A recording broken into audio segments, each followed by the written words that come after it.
বাংলাদেশের প্রত্যেকটি মানুষের তার গণতন্ত্রের অধিকার আছে, তার মত প্রকাশে করার অধিকার আছে।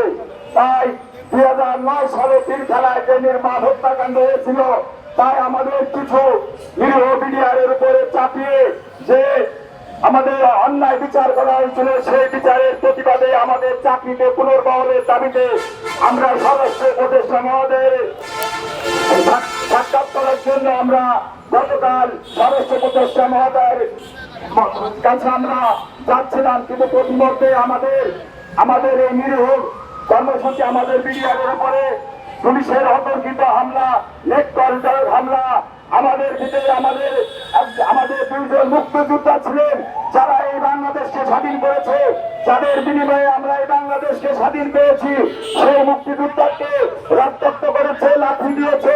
কিন্তু আজকে বাংলাদেশের কোন মিডিয়ায় আমরা দেখি নাই যে কালকে আমাদের উপরে যে নেককারজনক হামলা হলো, কোন প্রিন্ট মিডিয়া, ইলেকট্রনিক মিডিয়ায় কোন জায়গায় প্রকাশ হতে দেখি নাই। আমরা কি মনে করবো যে 15 বছর ধরে যে শেখ হাসিনার আমলে, স্বৈরাচারের আমলে এই মিডিয়া জগতে নিয়ন্ত্রিত হয়েছে, আজকে কি সেই জায়গা থেকে তারা বের হতে পারে নাই? আজকে কি তারা নির্যাতিত মানুষের পাশে দাঁড়াবে না? তারা কি আজকে সুবিধা বঞ্চিত যারা অবিচারের শিকার তাদের পাশে কোনো আজকে সংবাদ কর্মীরা, আজকে জাতির বিবেক যারা আজকে যাদেরকে জাতির বিবেক বলা হয়, তারা আমাদের পাশে দাঁড়াবে না? আমরা কি মনে করবো? আমি আপনাদেরকে স্পষ্ট করে বলে দেবো, এই বাংলাদেশে যতদিন এই মেহনতি মানুষ, এই অত্যাচারিত মানুষ, নির্যাতিত মানুষ যখন তার বিচার পাবে না, ততদিন পর্যন্ত এই বাংলাদেশে কোন গণতন্ত্র প্রতিষ্ঠিত হবে না, সুশাসন প্রতিষ্ঠিত হবে না।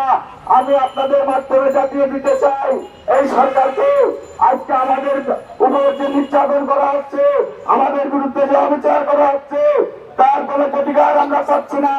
আমরা বিভিন্ন সময়ে আমরা আমাদের দাবি, আমাদের ন্যায় সঙ্গত দাবি, আমাদের চাকরিতে পুনর্বহাল করা,